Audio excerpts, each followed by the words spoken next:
So, really looking forward to getting into this franchise. I've been wanting to review these movies on my channel for a long time now, and I am a big Saw fan, and I have not seen the first movie and some of its sequels for a while now. So I'm really looking forward to getting back in, and what a better way than starting off with the first original that kicked off this franchise, the 2004 Saw, directed by James Wan and written by Lee Whannell. As well as he stars in the movie, he plays the character of Adam, one of the guys stuck in the room.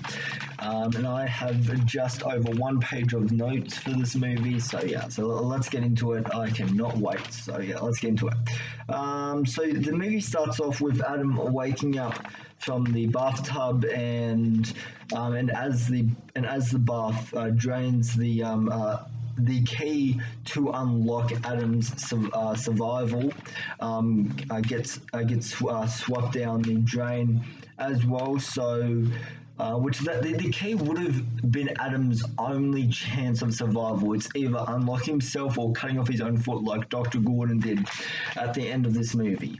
And this movie has a very small budget of 1.2 million, and the sequels have a little bit more money than that. There's a bit more production value to them, but not much. But they're still within that million range. I don't think any of them go into the thousands. I think they all stick within a small strict budget, and that's how there are so many of these sequels. Which like I'm not complaining with that.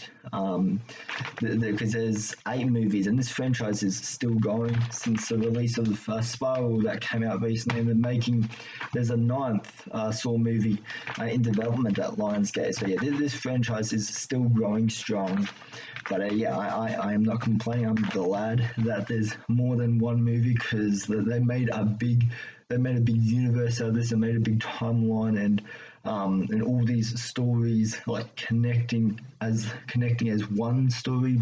Which yeah, which I really dig that form of storytelling. Which this is why the Saw franchise I like maybe a bit more than some other horror franchises, is because it has this overly complicated like timeline of events, but it's like a jigsaw puzzle where you have to put the pieces together in order for the jigsaw puzzle to be in its full form, where you can see it as what's intended on the box. And that's kind of what these Saw movies is there. But you just have to go through all the sequels, and you just have to put it in order from beginning to last. And yeah, that's one thing I really dig about the Saw franchise, is it does a form of storytelling that can be very risky, but it's also a very ballsy move, I think. Trust the viewer that they will complete this story, that they will put all the puzzle pieces together to form this story. And even if it takes like a few sequels, like this franchise does, like there isn't a completed story like in the first movie. Like, yes, one character does get out, but that's really only like one piece of the puzzle done. There's still like a whole puzzle to complete there. And yeah, it's like you have to watch all 8 movies in order for the timeline like to make sense, and to actually have an idea what the full story is. So yeah, which like is the thing I love about this franchise, because I think it's a very unique form of storytelling. And it's just like many horror movies, they don't trust their viewer to follow the story or to follow the characters. So instead, the movie has to tell you what's happening. But Saw is not like that. It trusts its fans, like it knows its fans, and it trusts them to put this story together. That's what I like about this storyline, but some people might disagree, which is fine. We're all free to opinion. Yeah, you don't have to like what I like. We all have different taste in movie genres and stories. So yeah, if you disagree with that, like, yeah, that is all good. But yeah, anyways, yeah, we're getting a bit off track. Let's get back onto it. So, first kill in this movie is the barbed wire, which this would be such a confronting kill, because like you literally have to run through these wires, or you can carefully go through them, but like either way, but if you do make it to the end, like to the end of this cage, like you're not going to get to the end of the cage without having a few scratches on you, because like these wires are everywhere. The way this guy gets out of the trap is he just runs through the wires, and he ends up dying halfway through from blood loss, which is expected. This isn't the last time that we see this character appear, because he does appear in one of these sequels for a quick flashback to expand on his life before he was in this trap, which we don't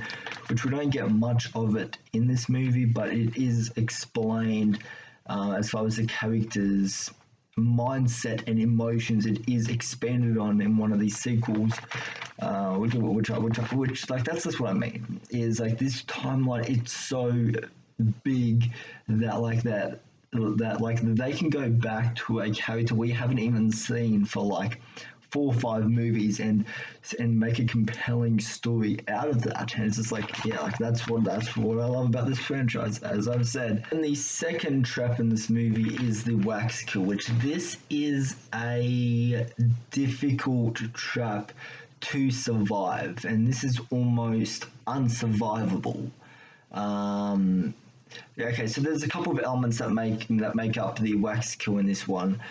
So first off, like the character that's in the trap, he has all this flammable jelly on him, and then on top of that, he is stepping on broken glass, and then on top of that, he has to hold this candle to find the code to unlock the safe, and he's wearing flammable gas. So if any of that candle gets on him, he is gone. So yeah, this is a very hard trap to survive. But yeah, as many of you would know if you've seen the movie, he doesn't survive, and then instead we see the aftermath. Like, okay, so before we see the trap play out, we see the detectives at the scene. And then we go back in time to actually see this trap play out. And like for a small budget, I think they executed this trap and others in this movie really well. And as far as blood and gore and how much they actually show you, it looks really good. Like there's a scene later on in the movie where someone's head gets shot off. The makeup in that scene is really cool looking. This goes to show how much you can pull off with a small budget.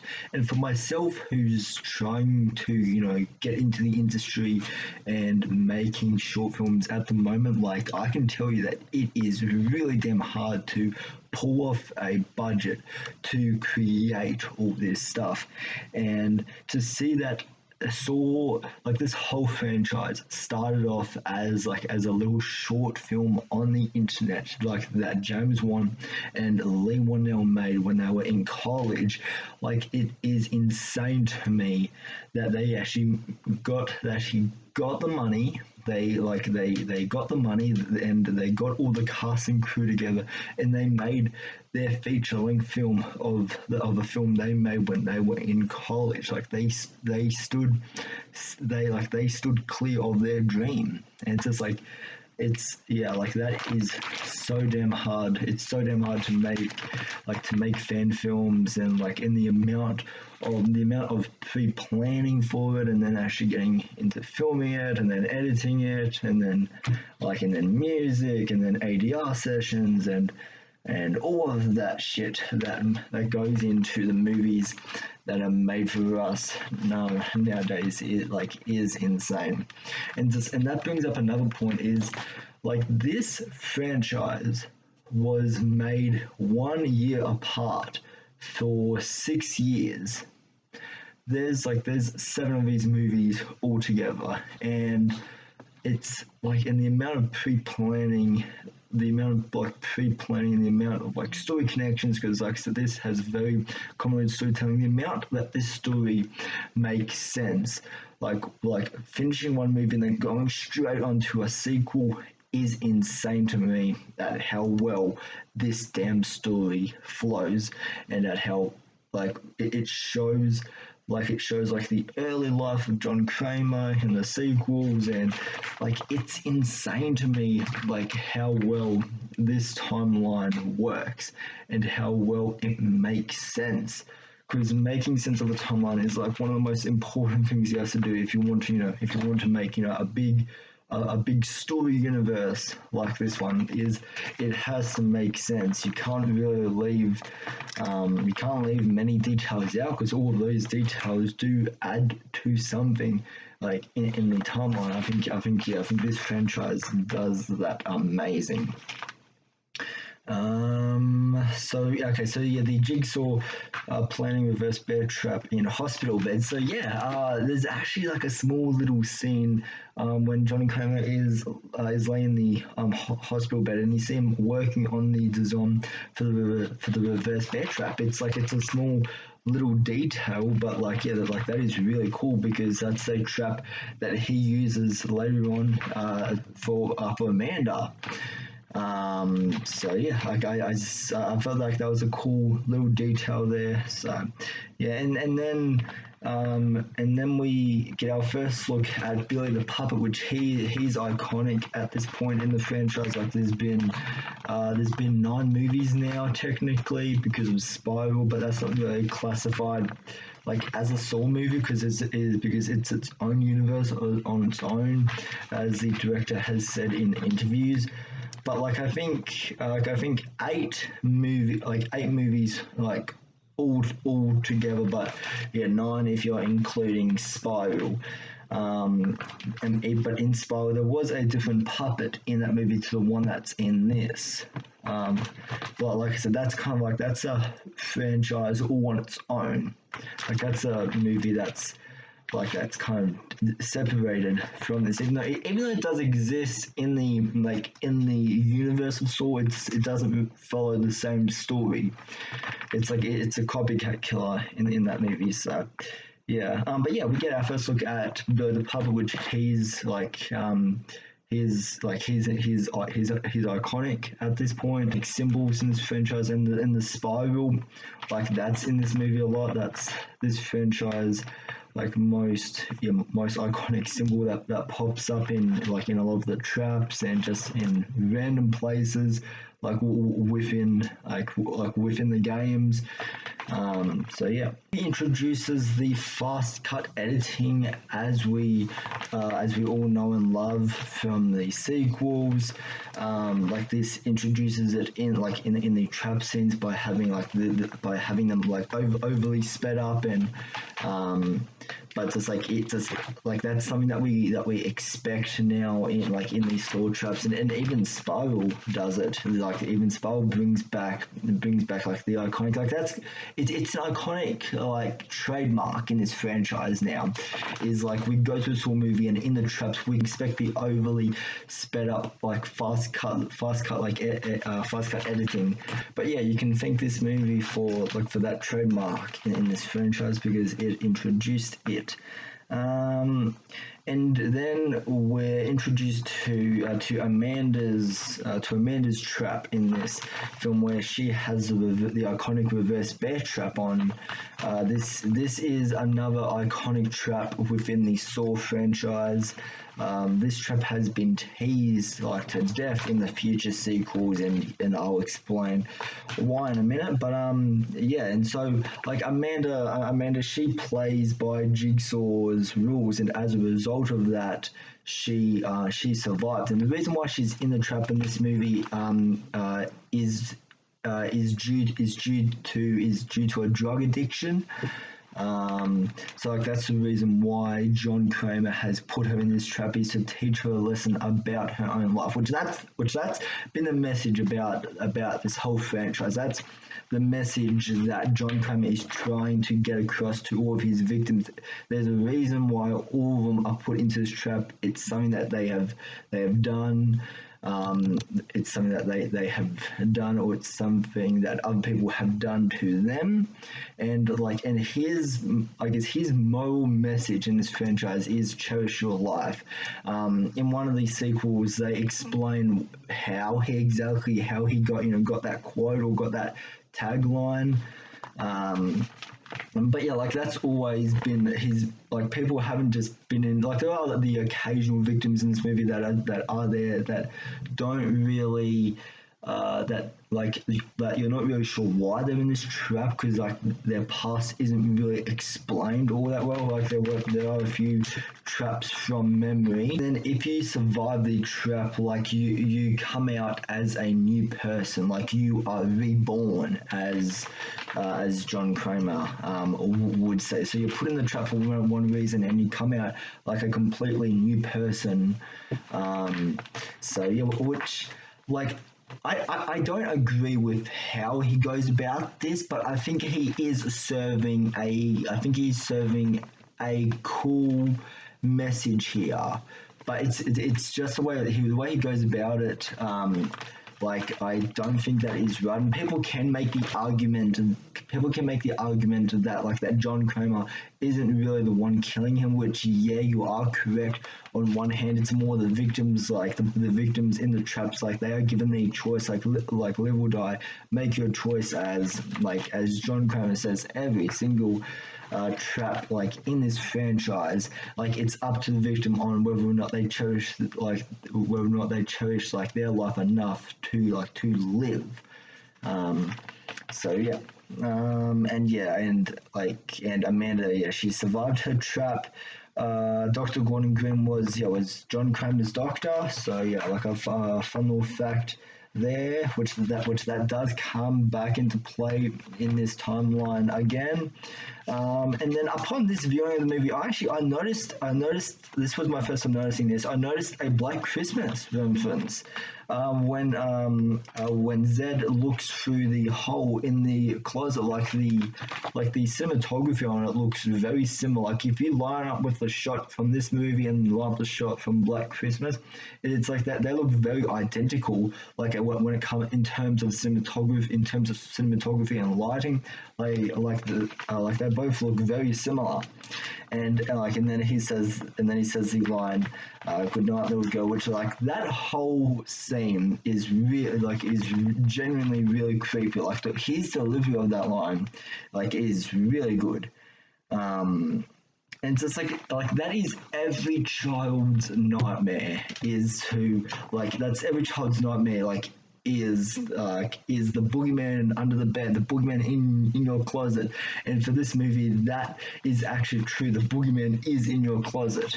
And so yeah, that would be absolutely like petrifying to wake up and to just see like eyes in the distance, or in the darkness looking at you. Like that would just be like terrifying to the little girl in this movie, to Dr. Gordon's little daughter in this movie. So yeah, Dr. Tapp is investigating the case of Jigsaw. So David Tapp. And David Tapp, he's not in the police force, but he's obsessed. He's obsessed like with the Jigsaw case, and in his apartment, you see all these articles and ripped out newspapers of Jigsaw killer has struck again, Jigsaw or John Kramer or like whatever, and then he investigates. He goes to talk to Dr. Gordon, and this is all through flashback. This movie's story is all through flashback, which I love that, because this franchise, a lot of its story and lore and timeline is through flashback form. There is a lot of kind of going back to the past and explaining that in order for what comes next to make sense, and it's making like a completed story but if you look at the movie in present day, this movie really is two guys trapped in a bathroom. But then, through being trapped in the bathroom, they discover exactly how they got there, and they discover like stuff has happened in their past, and maybe the other guy has been spying on you for the previous few days, and it's just like that's what I love about this franchise is the flashbacks, especially in Saw 4. So yeah, what else is there? Okay, so then we see Dr. Gordon. He's just finished work and he's out in the car garage, going to his car, and then and then you see this flash. You see this flash of a camera, like kind of like highlighting Dr. Gordon, and then yeah, you see Dr. Gordon like look over in the direction of the camera flash. He doesn't see anybody. Then we see the back door of his car open, and then we find out that it's one of Jigsaw's apprentices, or if not, is like Jigsaw. We don't know. That's never explained in this movie. At least it might be in the other movies. But okay, I have a theory on who this is. So, what I remember of the franchise is I remember Amanda was working for Jigsaw before the events of the first movie. So that means Amanda's trap in this movie would have had to take place before Adam and Gordon even got to the bathroom, because there's a flashback in one of the sequels where you see Amanda dragging Adam's body into the bathroom and chaining him up, and then that's leading into the events that we see in this movie. So that's why it's got me thinking that the apprentice wearing the pig mask in this movie who kidnaps Dr. Gore. That's why I'm thinking that it could possibly be Amanda. It could possibly be Amanda, because she was working with Jigsaw like around this time, and like I'm not sure where that scene does take place, but it's before Adam and Gordon. Well, it's before like Dr. Gordon was in before he's been trapped, but this is like seconds before. So that's why this looks like a few hours before Gordon gets stuck in the bathroom, because yeah, as you see in the scene, Gordon has got kidnapped, and then that's what leads him into the bathroom, and so yeah, that's why I'm thinking Amanda's trap has already happened at this point, and she's already Jigsaw's apprentice, and so that's why I'm thinking Amanda captured Doctor Gordon, because I'm also like looking, because at this point, I believe Jigsaw only had Amanda as an apprentice, I believe. Um, I remember Detective Hoffman does work for Jigsaw as well, but I don't remember where he comes into play in this whole timeline. But yeah, I remember Amanda was working with Jigsaw prior the first movie's events. So and it looks like the person in the pig costume, it's she or he, she or he, I should say, um, like they have no problem getting on the ground. Which John Kramer, he's estimating, he's around he's in his 40s or 50s. I'm guessing. I know that is explained. I just don't remember. I am. That's why I am rewatching these movies, and so it would be hard for him. It would be hard for him to capture his victims, and that's why he has apprentices to continue his work even after his death in the in the third movie, and so. Amanda, she's still young, so she would be able to do this. And that's why my brain immediately, when I saw that scene, that's why my brain immediately went that's Amanda, because it would make the most sense to me for it to be her. So yeah, that's just like a theory that. I might be completely wrong there. It could be, someone did bring up to me that it could be Adam. But then I'm thinking, why would it be Adam? Because Adam's not working for Jigsaw. So so like, and because he's the one who's stuck in the bathroom, so like, and Adam's taking photos of Gordon for his own. He's taking photos for what's his name, for David Tapp. He's paid to take photos of him. Someone was never working with Jigsaw, and he got captured just like Dr. Gordon. So that's why I'm thinking it's not him. I mean, it's possible, but I feel like Amanda would be more likely, since she's at this point in time she would already be working with Jigsaw. Like, she would obviously be in her early stages, but she would be Jigsaw's like apprentice at this point. At this point in the flashback, she would be Jigsaw's apprentice. So yeah, that's just like, yeah, but yeah, like I said, that's just my theory there as I was watching it. And then, yeah, fun fact: the chains in this movie can actually electrocute you, which I'm surprised these sort of sequels have not done a trap on that. Like, that was brought up in this movie. I don't think it was brought up in any of the sequels from memory. So I'm surprised there has not been a trap where it has to do with chains. I cannot speak. Chains electrocuting you. It's yeah. It's just like, yeah, like that's crazy to me. I mean, like, they have it literally in front of them. Maybe it's only special chains or maybe certain chains, but yeah, like I don't know. But me, like, I felt like that was a cool idea, and it definitely does come in use for one scene in particular. So yeah. Okay, so earlier on in the movie, Dr. Gordon, he tried to call his wife, and it would not connect because they're in an area where there's no reception. And then later on, I don't know how this works, but and then later on, that same phone rings because it's his wife calling, and his wife can actually hear him.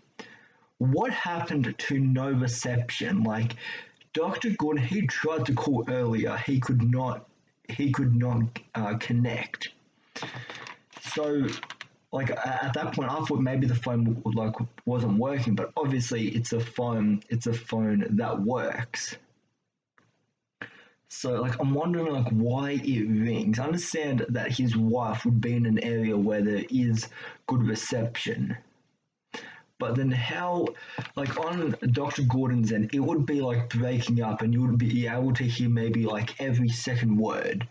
But since it's a functioning back and forth conversation, I don't know how that's possible. But yeah, and yeah. Anyways, but yeah, watching this viewing, it was so in plain view that, like, I don't know how the director did not pick that up.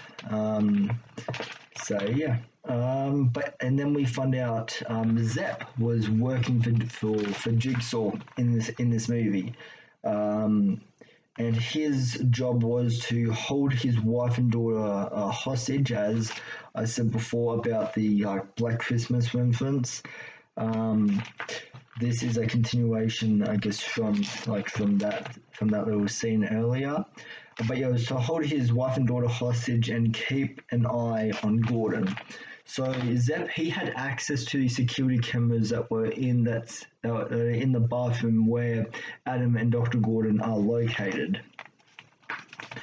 And Zepp, he did appear earlier in the movie, in the hospital when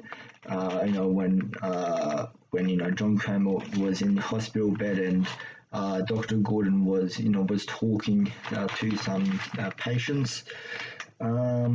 And then out of nowhere you hear Zepp's voice saying that is John Kramer, and like he knows who he is. So, like, I mean, like, the reveal does make sense, but like, I don't think he's an apprentice. I think that was only like a once-off thing.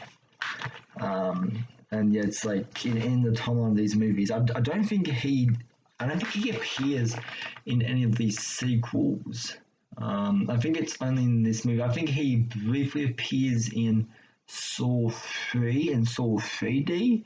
Like, I might be wrong in that. I probably am wrong on that. But yeah, correct me if I am. And Gordon's motive in order to escape this game, what he has to do is he has to kill Adam. Because there's a scene that's probably towards the end of the movie where there's these cigarettes that he finds, and then there's this card that says, like, cigarettes aren't the only way to kill Adam. And so yeah, and then Adam, like, you can tell he clearly fakes a death. Like, it is so unbelievably noticeable.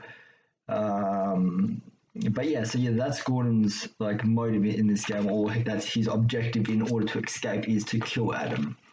And then Gordon has had enough of this shit, because he doesn't, like, because his wife is ringing and he can't access the phone, like, he can't touch it to answer, because it's in, like, it's a few inches away from him, but, like, the but the chain, like, isn't long enough for him to reach it.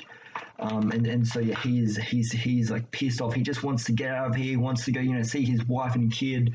And so he cuts his own foot off, which, yeah, that's the iconic shot that everybody knows from this movie. And then, yeah, Gordon finished his test, and the only thing he hasn't done yet is to shoot Adam, or to kill Adam. And so there's one bullet left in the gun, and Gordon, he shoots Adam, and then Adam drops to the ground, and then Zepp enters the room a few minutes later. Actually no, David, what was it?